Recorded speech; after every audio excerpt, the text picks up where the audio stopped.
it's so interesting because I feel like everybody has come to the conclusion that actually, there's an international pandemic. The first one was coronavirus. Actually, the first one was racism. So everyone was aware of coronavirus, and now everyone's aware of racism and the Black Lives Matter movement. I can't even tell you how many meetings I was in this week about Black Lives Matter. Like, honestly, it was overwhelming, even for me. And I will talk about this every day, all day, to everybody. And I thought to myself, actually, this is really interesting, but they were saying, oh, we need to put a statement out, and then we were umming and ahhing about whether they should put something out on Blackout Tuesday. So I just said to everyone, I don't know, I think it was the Holy Spirit. He came in me and said, free to speak your piece. So I said, guys, I just to let everyone know something. It's 4:15 on Tuesday. We're having the conversation about whether we should be participating. I think that lets us know what the priority of our organisation is. If we're debating whether to put something up on a Tuesday in 4 o'clock in the afternoon, perhaps we weren't really invested in the whole movement, and maybe we should be getting involved in a moment. We should be supporting the movement. And then everyone was really silent, and I was very scared. I thought, well, you know what, I'm just going to speak my truth. So in the end, they decided not to put something up, which I think was actually the best. That was the best situation. But for me, I'm thinking, actually, like, there's a lot of people who want to get involved, lots of individuals, lots of influencers, lots of brands, but actually, like, how can people really get behind the movement and not like a moment?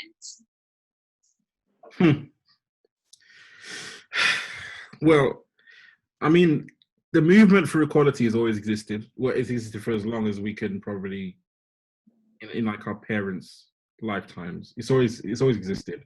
It's taken small wins, and it's taken beatings at the same time. In the 60s, Civil Rights Act happened in 1964, but at the same time, in that same decade, MLK was killed, and so was Malcolm X was killed. Do you know what I mean? Segregation was finished, but COINTELPRO was out here operating and getting rid of organizations like the Black Panther Party. So it's existed for a long time. It makes sense, though, right now, for Black people to ask themselves, what's the catch? Because I'm seeing things that I never thought I'd ever see in my life coming out of brands and businesses. I never thought I'd ever see it. I'm like, this can't be it. You can't just decide today, now you understand racism. Now, today. For someone like me who's been knowing about this for forever, to look around and see everyone now saying the things that you've always believed and knew and said, I just think, what's the catch? What's really going on?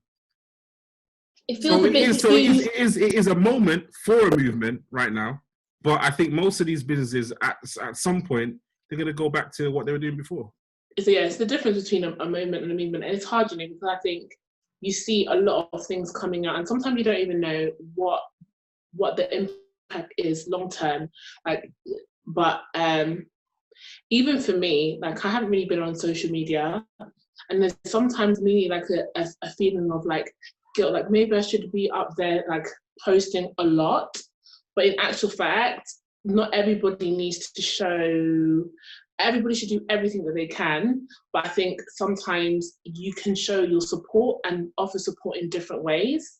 And there are, as much as posting or being involved in a moment has a great impact, the real show of solidarity comes after this. But it's just like, yeah, figuring out what can you do that leaves a lasting effect. That's just not a post.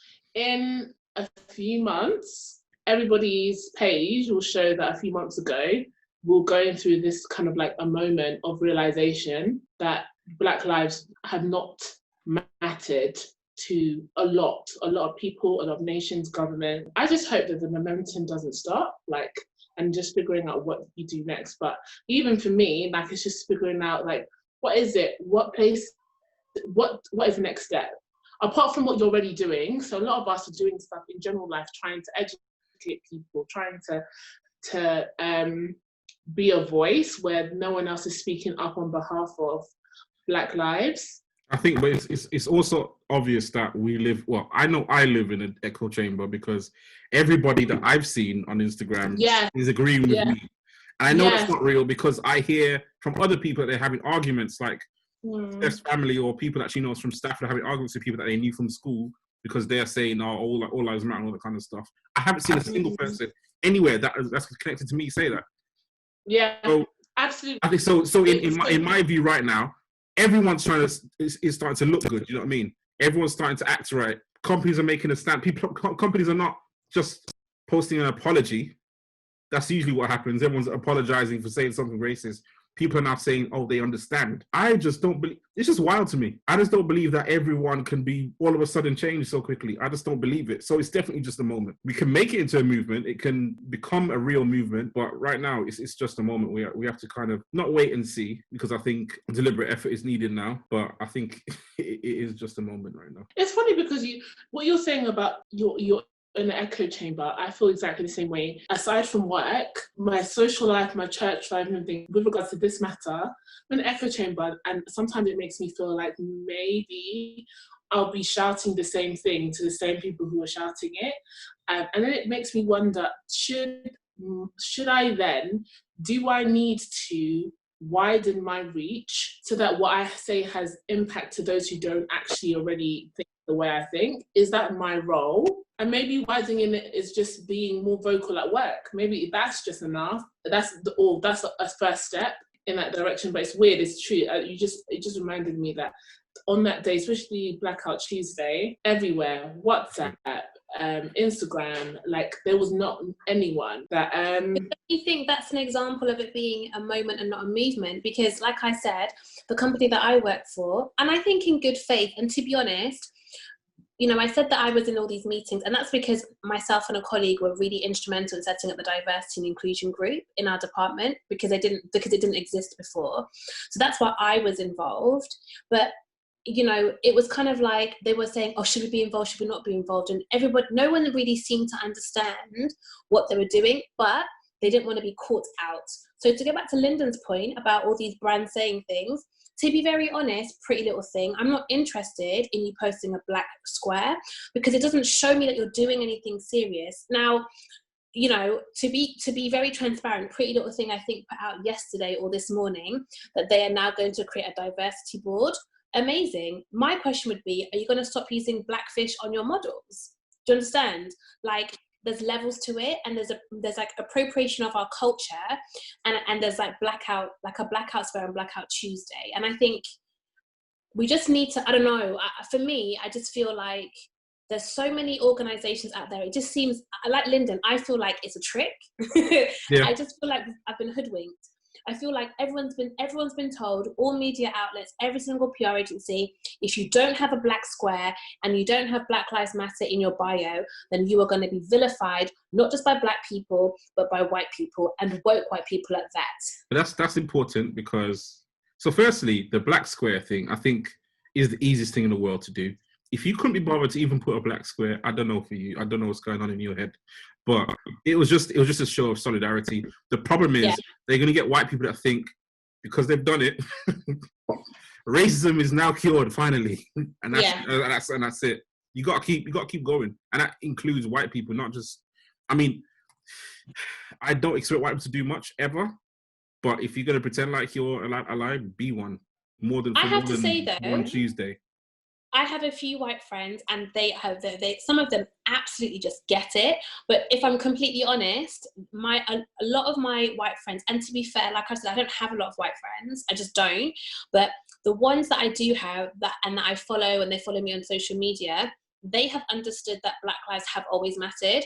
It hasn't taken this for them to be active. It really hasn't. They have been educating themselves, reading about white privilege, asking me about books from before George Floyd was murdered. Do you see what I mean? Mm-hmm. So I think those people, they are authentic and have always been so. And so for me, I'm like, yeah, take part in the moment, because you've actually been part of the movement. You've been there, and you're trying to be an ally as best as you can.